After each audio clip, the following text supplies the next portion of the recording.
মা, তুমি তো সাক্ষাৎ পরী। আজ থেকে তোমার নাম থাম্বেলিনা।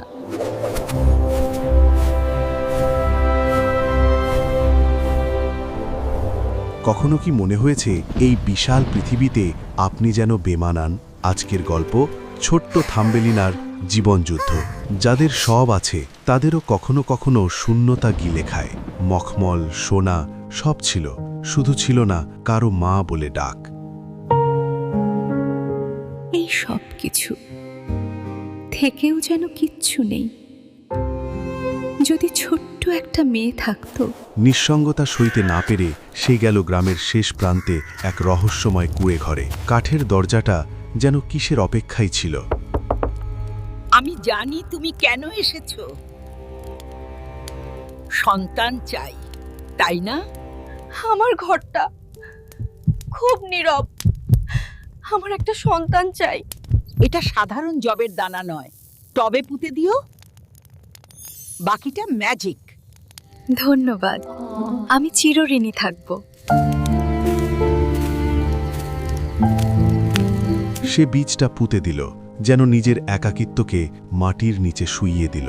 আর ঠিক তখনই প্রকৃতি যেন নিঃশ্বাস নিল। মুহূর্তে জন্ম নিল এক অপরূপ টিউলিপ, স্বপ্নের মতো বড় আর উজ্জ্বল। সে আবেগে কলিতে চুমু খেল, আর ঠিক মাঝখানে বসেছিল এক আশ্চর্য ছোট্ট পরিমানুষী। ও মা, তুমি তো সাক্ষাৎ পরী। আজ থেকে তোমার নাম থাম্বেলিনা। আখরোটের খোলস হলো দোলনা, গোলাপের পাপড়ি হলো তার লেপ। সুখটা ছিল স্বপ্নের মতো, কিন্তু স্বপ্ন যে বেশিক্ষণ থাকে না। এক রাতে ভাঙা জানলা দিয়ে ঢুকে পড়ল অচেনা ভয়। চুপি চুপি এক বিশাল কুনো ব্যাঙ ঘরে ঢুকে পড়ল। কি দারুণ! আমার ছেলের বউদ, একেই চাই। ঘুমন্ত থাম্বেলিনা সহ দোলনাটা তুলে নিয়ে ব্যাঙটা উধাও। সে চলে গেল বাগানের শেষ প্রান্তে, নোংরা জলাশয়ের দিকে। আমি কোথায়, আমি কোথায়, আমি কোথায়? মা, মা, মা। কাদার মধ্যে দারুণ সংসার হবে, পালাতে পারবে না।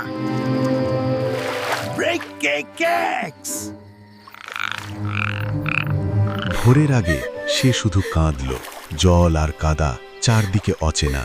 থাম্বেলিনাকে সারা রাত কাঁদতে দেখে মাছেরা খুব কষ্ট পেল। কি করা যায় তা নিয়ে তারা ভাবতে লাগলো। তাদের মধ্যে একটি মাছ বলল, এটা হতে দেওয়া যায় না। ডাঁটাটা কেটে দিই। স্রোত মেয়েটাকে দূরে নিয়ে যাবে।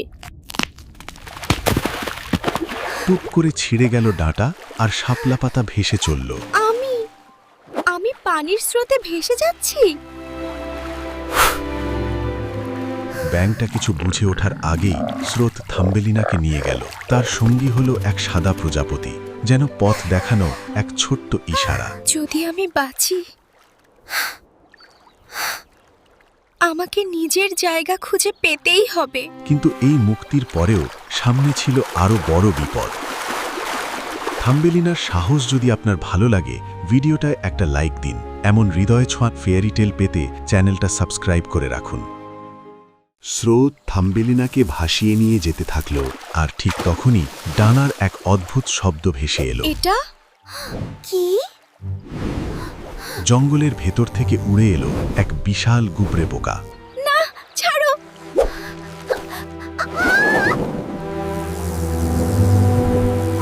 এক ঝটকায় স্রোতের স্বাধীনতা বদলে গেল আকাশের বন্দিত্বে। ভয় পেও না। ও, তুমি অদ্ভুত কিন্তু সুন্দর। সে বুঝল নতুন বিপদটা শুধু শক্তির নয়, সমাজেরও। তারপর এলো ওদের দল, যারা আলাদা কিছু দেখলেই বিষ ছড়ায়। ও মা, এর তো মাত্র দুটো পা, আর সুরও নেই। ছি, দেখতে মানুষের মতো। তোমরা ঠিকই বলেছ। যাও, ও তোমাকে আমার আর চাই না।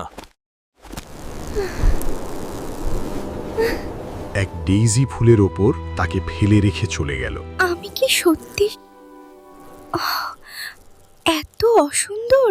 পৃথিবীর অনেক সুন্দর জিনিসও কেউ কেউ শুধু আলাদা বলে ছুঁড়ে ফেলে। গ্রীষ্ম গেল, বর্ষা গেল, আর ধীরে ধীরে নেমে এলো শীতের ছায়া। পাতার ছাউনিতে সে বাঁচতে শিখল, কিন্তু শরীরটা কাঁপতে লাগলো। এত ঠান্ডা, আমি আর পারছি না। হাড় কাঁপানো শীত, মাঠের সব ফুল মরে গেল। তখনই সে টের পেল মাটির নিচে উষ্ণতার গন্ধ। একটু আশ্রয় চাই, শুধু একটুখানি। বাইরে খুব ঠান্ডা। আহারে বাছা, এসো এসো, আগুনের পাশে বসো। একটুখানি খাবার দেবেন? আমি খুব ক্ষুধার্ত।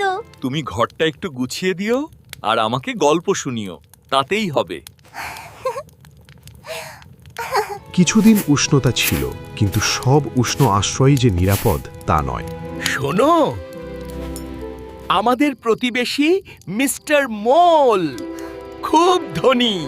সে ছিল অন্ধ, আর তার পৃথিবীটা ছিল শুধু মাটির নিচে। বেশ ভদ্র, মাটির নিচে ওকে মানাবে। থাম্বেলিনা, তোমার ভাগ্য খুলে গেছে। ওনার অনেক টাকা। তোমার বিয়ে আমি ঠিক করে দেব। না, আমি অন্ধকারে সারা জীবন কাটাতে পারবো না।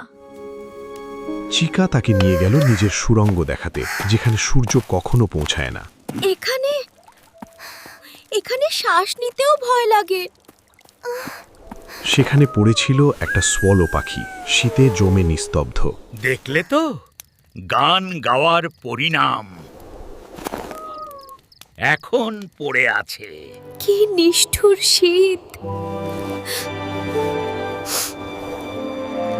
সেই রাতে থাম্বেলিনা চুপি চুপি বেরিয়ে গেল। তুমি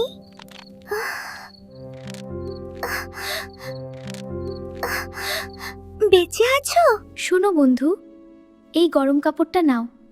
তার কোমর হাতেই অন্ধকারের ভেতর জ্বলে উঠল এক চুপচাপ আশা। ধন্যবাদ ছোট্ট বন্ধু। তুমি আমাকে নতুন জীবন দিলে। শীত কমলেই আমি উড়ে যাব। তুমি কি যাবে আমার সাথে? আমি এখনই যেতে পারবো না। ইঁদুরটা আমাকে আশ্রয় দিয়েছিল। সে যেতে পারল না। কৃতজ্ঞতার শিকলটা কখনো কখনো সবচেয়ে ভারী হয়। বিয়ের দিন ঘনিয়ে এসেছে বাছা, সব ঠিকঠাক হতে হবে। মিস্টার মোল এসেছেন, দেখো কত ভদ্র আর ধনী। তার জীবনের সিদ্ধান্ত যেন অন্যদের মুখেই লেখা হচ্ছিল। আমার ঘরটা দেখবে, সেখানে শান্তি। শুধু শান্তি। মাটির নিচে ছিল রাজপ্রাসাদ, কিন্তু সেখানে আকাশের কোনো জায়গা নেই। এখানে সূর্যের গন্ধও নেই। শীত শেষে বিয়ের দিন ঠিক হলো। আমি শেষবারের মতো সূর্যটা দেখতে চাই, শুধু একবার। মাটির নিচের দরজাটা পেরিয়ে সে প্রথমবার মুক্ত বাতাস পেল। বিদায় সূর্য, বিদায় পৃথিবী, আমি হয়তো আর ফিরবো না। ঠিক তখনই আকাশ থেকে ভেসে এলো পরিচিত ডাক। থাম্বেলিনা, ওই অন্ধকার ঘর তোমার জন্য নয়, আমার পিঠে ওঠো। হ্যাঁ, আমাকে নিয়ে চলো, আমি বাঁচতে চাই। দ্বিধা না করে সে উড়ে গেল আকাশের দিকে। তারা পেরোলো তুষার ঢাকা পাহাড়, যেখানে বাতাসও কাঁপে। এত বড় পৃথিবী, হয়তো কোথাও আমার জায়গা আছে। তারপর তারা পৌঁছালো এক দেশে যেখানে বসন্ত কখনো শেষ হয় না। আমি কোথায় এলাম? কত সুন্দর! এখানে তুমি একা নও, ছোট্ট বন্ধু। সাহস রেখো। ফুলের ভেতর থেকে বেরিয়ে এলো এক ছোট্ট রাজপুত্র, পরীদের রাজা। তুমি কে? আমি এর আগে এত সুন্দর কাউকে দেখিনি। তুমি কি আমার রানী হবে?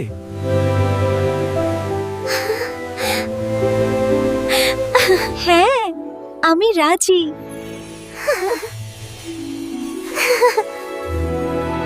আজ থেকে তোমার নাম হবে মায়া।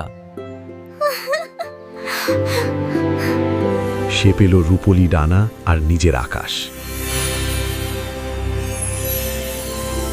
আমি উড়তে পারছি। অবশেষে সে খুঁজে পেল নিজের জগৎ, নিজের ভালোবাসা। যাকে কুৎসিত বলা হয়েছিল, যার স্বাধীনতা কেড়ে নিতে চেয়েছিল, সে ধৈর্য হারায়নি। দয়া আর সাহসী তাকে ফিরিয়ে দিয়েছে সম্মান। আপনার জীবনও যদি এখন কঠিন হয়, হাল ছাড়বেন না। আপনার ডানা মেলার সময় আসবেই। ভিডিওটা ভালো লাগলে লাইক দিন, কমেন্টে বলুন গুবরে পোকাদের মতো মানুষ আপনি দেখেছেন কি, আর এমন গল্প পেতে সাবস্ক্রাইব করে পাশে থাকুন। আপনাদের কি মনে হয় রাজপুত্রকে পেয়েই থাম্বেলিনার গল্প শেষ? রূপকথার শেষটা কি সবসময় সুখের হয়? যে মা তাকে জন্ম দিল, সেই একা মা কি আর কখনোই তার মেয়েকে দেখতে পাবে না? ফুলের রাজ্যে তো সুখের অভাব নেই, কিন্তু থাম্বেলিনা জানে না তার মায়ের ওপর ধেয়ে আসছে এক ভয়ঙ্কর বিপদ। ভীতু মেয়েটি কি পারবে হাতে অস্ত্র তুলে নিতে, নাকি দানবদের কাছে হার মানবে? দেখুন পরের পর্বে যোদ্ধা থাম্বেলিনা, মায়ের খোঁজে মহাকাশ ভ্রমণ, ঠিক এই চ্যানেলেই।